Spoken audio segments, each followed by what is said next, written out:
नमस्कार, आप देख रहे हैं सिटी पोस्ट। मैं वंदना। इस वक्त हमारे साथ मौजूद हैं आरजेडी के नेता आजाद गांधी जी। सर, जिस तरह से जेडीयू रैली पटना के गांधी मैदान में किए थे और उसमें 2 लाख लोगों की जुटने की संभावनाएं भी उन्होंने बताया कि 2 लाख लोग उसमें जुटेंगे, क्या कहना चाहते हैं इस विषय पर सर? देखिए, जनता दल यूनाइटेड के जो कार्यकर्ताओं की रैली थी और उस रैली में 10,000 लोगों का आना ये बिहार के लिए दुर्भाग्य नहीं है, देश दुनिया के लिए दुर्भाग्य है। आज़ादी के बाद बिहार के जितने भी चीफ मिनिस्टर रहे हैं और जो तमाम मुख्यमंत्रियों के नेतृत्व में जो कार्यक्रम तय किया गया था गांधी मैदान में, ये सबसे फेल्योर कार्यक्रम था। आदरणीय मुख्यमंत्री नीतीश कुमार जी को जनता के साथ साथ अब उनका कार्यकर्ता भी उन्हें नकार दिया है। दूसरी बात यह है कि जो बिहार के जो नियोजित शिक्षक थे, टोला शिक्षक थे, तमाम शिक्षकों ने भी मन बना लिया था कि गांव घर से एक भी आदमी नहीं जाएगा गांधी मैदान, और शिक्षकों का मिशन पूरा हुआ। ये शिक्षक का भी देन है कि गांधी मैदान में भीड़ नहीं जुटना अनंत सिंह ऐसे कदावर नेता का देन था कि जब नीतीश कुमार जी के साथ वो रहते थे तो आधा गांधी मैदान को भरने का काम करते थे। जैसे नीतीश कुमार को लोगों ने हटा दिया, बर्खास्त कर दिया, उसी दिन से हम लोग समझ गए थे कि जनता दल यूनाइटेड की हालात खराब हो जाएगी। आज पूरा खराब हो गया। देश में एक मैसेज जा रहा पूरे देश में, जरा नीतीश कुमार जी के नेतृत्व में 10,000 लोगों का भीड़ नहीं जुटना कितना दुर्भाग्य की बात है। इसलिए हमको लगता है कि नीतीश कुमार जी को बिहार की जनता ने पूर्णतः नकार दिया। आरजेडी किस तरह की तैयारी कर रही है चुनाव के लिए सर? क्योंकि स्नातक के भी चुनाव होने वाले हैं, 2020 के विधानसभा का भी चुनाव होने वाले हैं, तो आरजेडी अपने तरह से किस तरह की तैयारी कर रही है? आजाद गांधी अपने तरह से किस तरह की तैयारी कर रहे हैं? देखिए, पटना स्नातक के साथ साथ कई स्नातक क्षेत्रों का चुनाव हो रहा है। राष्ट्रीय जनता दल के जो हमारे नेता हैं, माननीय प्रदेश अध्यक्ष श्री जगता सिंह जी ने तमाम जिलाध्यक्षों को निर्देशित किए हैं कि अभी 10 दिन का और टाइम मिला है स्नातक मतदाता सूची में नाम दर्ज करने का। लोग ऑनलाइन के लिए भी कहा गया कि आवेदन ऑनलाइन भी किया जा सकता है। हार्ड कॉपी भी सहायक जिला निर्वाचन पदाधिकारी के पास जमा कर सकते हैं। तो प्रदेश अध्यक्ष जी का काफ़ी सहयोग है, काफ़ी अपने कार्यकर्ताओं को लगाए हुए हैं। प्रखंड स्तर पर कार्यकर्ता जो है एक आंदोलन के रूप में लगा हुआ है और भारी संख्या में पुनः लोग जो सामाजिक न्याय की धारा के लोग हैं और तेजस्वी यादव के जो चहेते लोग हैं, भारी संख्या में लोगों ने अपना नाम मतदाता सूची में भी चढ़ाया है और प्रयासरत हैं लोग कि ज़्यादा संख्या में और लोगों का नाम मतदाता सूची में जुटे। इसके लिए पार्टी जो है संकल्पित है और कार्य कर रही है। क्या लग रहा है सर, जिस तरह से विधानसभा सत्र में पहले ही दिन से हंगामा प्रदर्शन चल रहे हैं और विपक्ष के जो पार्टी हैं आरजेडी भी हर मुद्दे को सदन में उठा रही है, ये कर रही है, तो सरकार को किस तरह से घेरने का काम कर रही है सर? देखिए, हम तो नेता तेजस्वी यादव जी को बधाई देना चाहते हैं कि जो बिहार की जो ज्वलंत समस्याएं हैं बिहार की, उन तमाम ज्वलंत समस्याओं को पटल पर लाने का काम कर रहे हैं। अभी मुख्य ज्वलंत समस्याएं बिहार में शिक्षकों की है। करीब 20 दिन से शिक्षक हड़ताल पर हैं और जिन बच्चों को विद्यालय जाना चाहिए था, विद्यालय में ताला बंद है, पढ़ाई बाधित हो गया है, परीक्षा जैसे तैसे लिया गया लोगों का, और जो मूल्यांकन जो कॉपी का जो जांच हो रहा है वो भी जो है अच्छे तरीके से नहीं हो रहा है। इन तमाम मुद्दों को आदरणीय तेजस्वी यादव जी ने सदन में जोरदार तरीके से उठाए और सदन में मुख्यमंत्री का विचार भी आया। सरकार कह रही है कि नहीं, हम वेतन वृद्धि करेंगे। हमारा कहना है, जो हमारे महागठबंधन के लोग हैं, कि समान वेतन उन शिक्षकों को मिलनी चाहिए। आज सदन के अंदर दरोगा परीक्षा को भी लेकर के देखने के लिए मिला सर। देखिए, दरोगा का जो परीक्षा हुआ है आपको भी छुपा हुआ नहीं है कि किस तरह से परीक्षा हुआ। और जब परीक्षार्थी जो है सेंटर में जाते हैं उसके घंटों पहले प्रश्न पत्र लीक हो जाता है, ये कैसा सरकार है, कैसी व्यवस्था है। तो एक मुख्य मुद्दा जो है आदरणीय तेजस्वी यादव जी ने सदन में उठाया कि परीक्षा को स्थगित होना चाहिए और नई तरीका से, समझे कि सही तरीका से, ताकि सही लोगों को न्याय मिल सके। इसलिए हम लोग इसका अभिनंदन करते हैं, स्वागत करते हैं नेता तेजस्वी यादव जी का, जिन्होंने एक जोरदार तरीके से इस बात को सदन में लाने का काम किया। आप और आपकी पार्टी किस तरह से जिस युवाओं के लिए रोजगार और उनके मतलब उनके सहयोग के लिए क्या कुछ आपकी पार्टी और आप कर रहे हैं सर?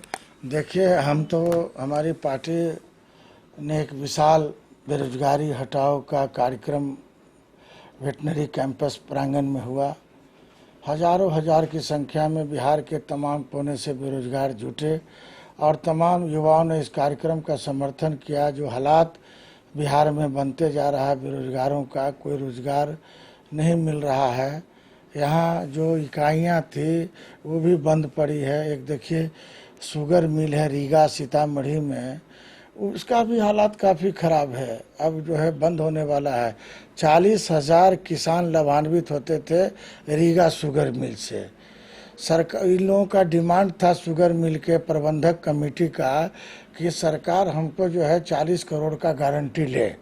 सरकार कैसी है, इतना बड़ा जिसको 350 करोड़ का संपत्ति है, जिसको सर्वे कराया गया है थर्ड पार्टी के द्वारा, बैंक ने कराया, और उसका मांग है कि हम बैंक से लोन ले लेंगे, लेकिन 40 करोड़ का सरकार जो है हमको गारंटी दे।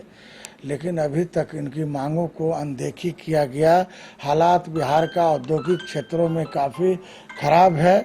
हम चीनी का उत्पादन करने की क्षमता ऐसा रखते हैं बिहार कि हम पूरे हिंदुस्तान को चीनी खिला सकते हैं, ईंख पैदा करने की क्षमता है। तो सरकार को इन मुद्दाओं पर अब बहस करना चाहिए, पहल करना चाहिए, उन लोगों को बुला करके, फैक्ट्री के लोगों को, आखिर क्यों बंद पड़ा है। यहाँ की उद्योग इकाइयाँ बंद, ठप पड़ गया। जितने भी आदरणीय लालू प्रसाद यादव जी ने औद्योगिक क्षेत्रों का जो घोषणा किए थे, जैसे Fatuha industrial area, Hajipur industrial area, Muzaffarpur industrial area, Darbhanga industrial area, Chhapra chocolate का फैक्ट्री, मॉर्टन चॉकलेट छपरा में बनता था, आप देखिए उसकी हालात ख़राब है। आप एक तरफ कह रहे हैं कि उद्योगों की जाल बिछनी चाहिए बिहार में, और दूसरी तरफ जो बाहर के लोग यहाँ फैक्ट्री बैठाए हुए थे, कांग्रेस का दिन था कि कई फैक्ट्रियां आज़ादी के बाद 1952 के बाद लगा, और जब नीतीश कुमार जी जब मुख्यमंत्री बने 15 वर्षों के दरमियान में फैक्ट्रियां में ताला लग गया। सरकार के द्वारा जो पहल करना चाहिए उन फैक्ट्रियों को चालू करने में, पहल नाम की चीज़ नहीं हो रही है। बेरोजगार की हालात, बेरोजगार युवकों की हालात बिहार में इतनी ख़राब है कि लोग बाहर जा रहे हैं, दिल्ली जा रहे हैं, हरियाणा जा रहे हैं, वहाँ भी रोजगार नहीं मिल रहा है, वहाँ की भी हालात काफ़ी ख़राब है। अंत में यहाँ लोग सुसाइड कर रहे हैं, कोई उपाय नहीं है। ऐसे हालात हैं यहाँ के बेरोजगार युवाओं की कि जब उसको रेलवे का परीक्षा के लिए जब उसको इलाहाबाद जाना पड़ रहा है, कानपुर जाना पड़ रहा है, कई जगह जाना पड़ रहा है, तो उसको जाने आने के लिए जो है टिकट नहीं उपलब्ध है। वो अपने सर्टिफिकेट को जो है बड़े बड़े सेठ साहूकार के यहाँ बंधक रख कर करके वो परीक्षा देने के लिए जा रहे हैं। मैं कह रहा हूँ कि हालात कभी ऐसा आज़ादी के बाद ख़राब नहीं हुआ था जितना 15 वर्षों के दरमियान में। इकोनॉमिक ग्राफ इस बिहार में काफ़ी गिर गया। जो इकोनॉमिक ग्राफ आना चाहिए, आमदनी का जरिया होना चाहिए, जो जिन युवाओं को कॉलेज में पढ़ना चाहिए था, जिन युवाओं को शिक्षा ग्रहण करनी चाहिए, जीविकोपार्जन के लिए शराब का गोरख धंधा के लोगों में जुड़ गया। शराब के धंधा में लोग जुटा हुआ है, अपना जीवन को लोग खराब कर रहा है कि कैसे घर चलेगा। तो अगर ऐसी स्थिति रहेगी बिहार में तो हमको लगता है कि बिहार में आपराधिक घटनाएं में काफ़ी वृद्धि हो जाएगी, गृह युद्ध हो जाएगा इस बिहार में, डकैती बढ़ेगा, चोरी बढ़ेगा, क्या करेगा लोग, कोई उपाय नज़र नहीं आ रहा युवाओं का। युवाओं के लिए कोई, अब आप देखिए कि जो बजट आया यहाँ बिहार सरकार ने, सुशील कुमार मोदी जी ने जो बजट पेश किया, तो आपने उस युवाओं के लिए और रोजगार के लिए और इंडस्ट्री सब्सिडीज के लिए कितना पैसा मिला? क्या उस संसाधन से बिहार का विकास होगा? क्या तो अगर ये स्थिति बनी रहेगी तो युवा विचलित हो जाएगा। युवा कहाँ जाएगा हमको समझ में नहीं आया। इसलिए तेजस्वी यादव जी ने जो बिहार में बेरोजगारी हटाओ का एक यात्रा जो निकाल रहे हैं और पूरे बिहार में जा रहे हैं, आप देख रहे हैं कि लाखों की संख्या में मोतिहारी में लोगों का उपस्थिति था तेजस्वी यादव का भाषण सुनने के लिए। तमाम उस एरिया के बेरोजगार साथी, बेरोजगार युवक भाषण सुनने के लिए आए। लोगों का जो है अब नज़रिया जो देख रहे हैं युवाओं का, बिहार के युवाओं का एक उम्मीद के रूप में, एक नई आशा के किरण के रूप में आदरणीय तेजस्वी यादव जी का आगमन हुआ है। और तेजस्वी यादव का जो सोच है, हाईटेक सोच इसको कहा जाता है, एक सोच के तहत है कि कैसे बिहार में हम रोजगार का अवसर प्रदान करेंगे। आप देखिए तेजस्वी यादव जी ने साफ कहा कि हम 4,50,000 जो नियोजित शिक्षक हैं, जो 2003 के बाद जिनकी बहाली हुई है, इन तमाम शिक्षकों को हम समान वेतन देने का काम करेंगे, हम संसाधन जुटाने का काम करेंगे। और हमको लगता है कि तेजस्वी यादव जी के नेतृत्व में ही बेरोजगारी इस बिहार में दूर होगी, अन्यथा नीतीश कुमार जी के नेतृत्व में अब दूर होने वाला नहीं है। इसका स्पष्ट नज़रिया गांधी मैदान के कार्यकर्ता सम्मेलन में देखने को मिला कि ऐसा कम भीड़ हम दुनिया में कभी गांधी मैदान के मैदान में नहीं देखे थे जितना नीतीश कुमार जी ने। कम संख्या में लोगों ने उनको सुनने के लिए, जब नीतीश कुमार जी जब भाषण देख रहे थे तो उनको लोग भी भाषण को नकार दिया, लोग मैदान से उठ करके भागने लगे। ये कैसा विकास है भाई, कैसा मुख्यमंत्री है जिसका भाषण सुनने के लिए उसका कार्यकर्ता भी नहीं तैयार है। इसलिए बिहार की जनता ने, बिहार के तमाम युवा पीढ़ी लोगों ने नीतीश कुमार जी, उनके तमाम लोगों को नकार दिया है और तेजस्वी यादव जी के प्रति बिहार की जनता ने आस्था जगाई है। गांधी जी, जिस तरह से स्नातक चुनाव को लेकर के आप प्रचार करते चल रहे हैं, प्रचार कर रहे हैं, आपको कितना पॉजिटिव युवा के तरफ से मिल रही है? देखिए, युवा में हम एक जोश देख रहे हैं। तमाम जो बिहार का जो युवा साथी है उसमें